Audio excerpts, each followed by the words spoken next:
studios in New York City. This is Charlie Rose.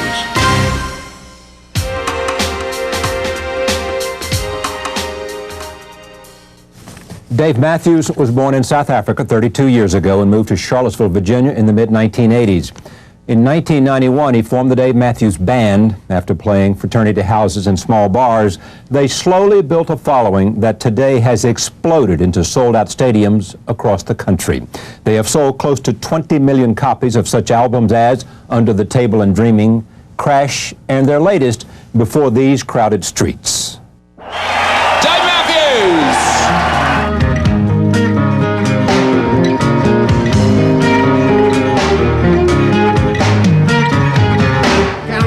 Tempting my thoughts about sweet youth, tortured on my radio house. Program a cut, sing the corners and loose end, cat, on the fence, could not to a fan, cat. I'm bare bones and crazy for you. Oh, when you come crash into me, baby.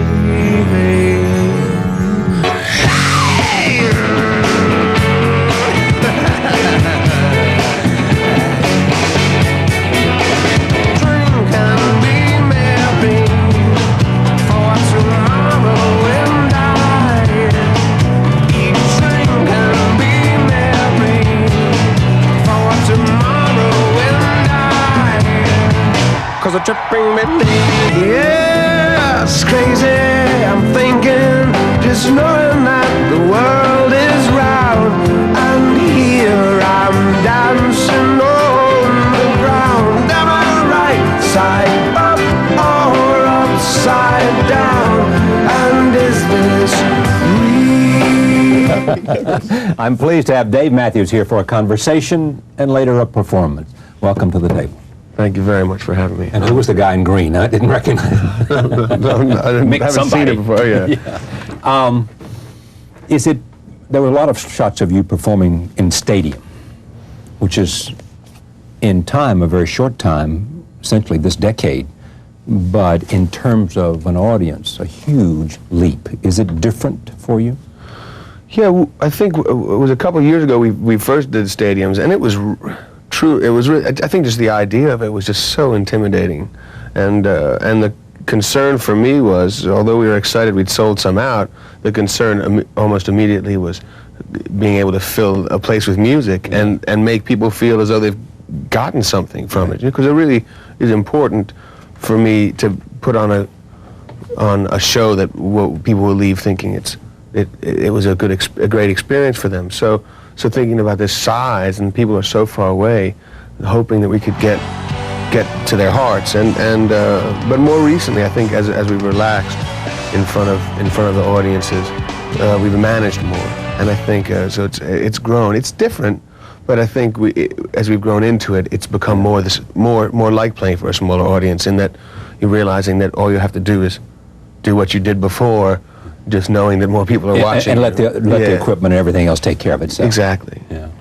This is what someone said about you in the Boston Globe, and it seems to be true. Call it a moment of grace. The Police expressed it with the release of its Synchronicity album. U2 found it with Joshua Tree, Bruce Springsteen with Born in the USA. It's that moment when an act is at its peak and in the eyes of the public can seemingly do no wrong. It's a moment that Dave Matthews Band will reach with the release of Before These Crowded Streets. Do you have a sense that for all this happened to you, that you're just riding a crest of something that is, Yeah, certainly. I often get the feeling like that it's sort of, to use an old cliche, it is sort of like being on a roller coaster or something, that we're going along for it, or that we were lucky to catch it. The five of us came together, and it began to roll, and then it was just a matter of choosing the right directions to lean, almost, and work. Really working at it and loving what we're doing. I certainly don't think that we've done our best yet. I feel like there's a lot that I want to that I want to do, I'm shadowed by maybe by the critic inside of me. I'm overshadowed by his looking and saying, "Well, that was pretty good." Pretty good, but not there yet. You haven't done anything yet, you know. And he points to people that I admire, and then I go, "Oh yeah, well, yeah, I'm still trying." But you know, and I hope as long as I have the feeling that we haven't arrived anywhere. Hopefully, we'll keep on reaching. It's been a remarkable decade. Let me just talk a little bit about you. Tell me, I mean, you grew up in South Africa for a significant portion of your adolescence. Yeah, I was born, my family's from there. I was born over there. My father came over to the States. He was a physicist, and so I grew up some of my life north of here in New York, in Westchester, north of the city, and then went back to South Africa after my dad passed away. And that was that was the early 80s, right when I guess the world was starting to look more at what was going on in South Africa, and that was an inspiration to people there, and the frustration there had grown to a point that it really was being, the revolution was being taken on by the youth in a bigger way, and so it was a very exciting, very sad, but also very determined time. A country in change, in the midst of change. Yeah, so it was a great place to be. Although when I finished high school, I got my call-up sheets to go to the army, and I quickly left. But you basically said, I may not agree with the policy of this government, I better get out of here. Yeah, I'm not going to fight for it. Yeah. And I went back and every year or every couple of years, and was with my friends and got to watch. I'm not going to pretend that I was putting my life on the line in any way, but I certainly was one in the millions that were vocally opposed to what the government was doing. So it was a good thing to be part of.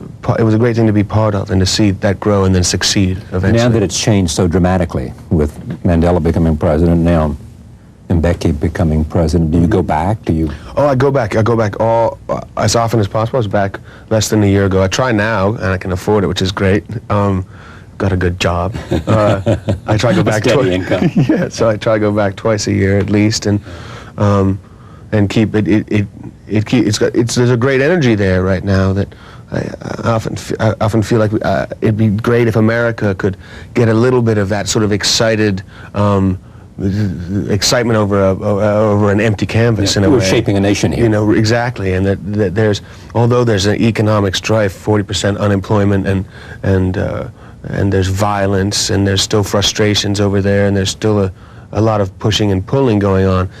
There's also an energy there and an urgence to the social and political scene that's really exciting, and it's exciting to be in any way part of that, and I find it inspirational. I find it sort of cleans me out and brings me down to ground when I go back there. Did you like Paul Simon's album? I thought it was great. He took a lot of styles of music there. I know there were South Africans, there were some critics there, but there were more, in a way, there were more critics overseas, especially in Europe and America, in some ways about over the fact that maybe he had taken a music and credited himself with it. But the overwhelming consensus there among musicians that I met and that I've known since was that he really opened a door to them, because there's these styles of music that couldn't get across the ocean. There wasn't a chance. I mean, and before he did it, people wouldn't have known about it. No, and so after really, Graceland, they knew that there was a music there, and they could hear the rhythm of it all. Exactly. Now, Black Mambazo is doing lifesaver commercials. So Exactly. Exactly. Yeah. People are. It's become sort of part of our culture too. How did you end up in Charlottesville, Virginia, the home of the University of Virginia? My dad, who was a physicist, he did research and studied at the University of Virginia before I was born, and my mother always loved it there. And beautiful country. And so when she moved back, I followed her down there because there was always the tug of the umbilical is still there. So I followed her down, and my sister and my brother did too, and And so now we've settled there, and it's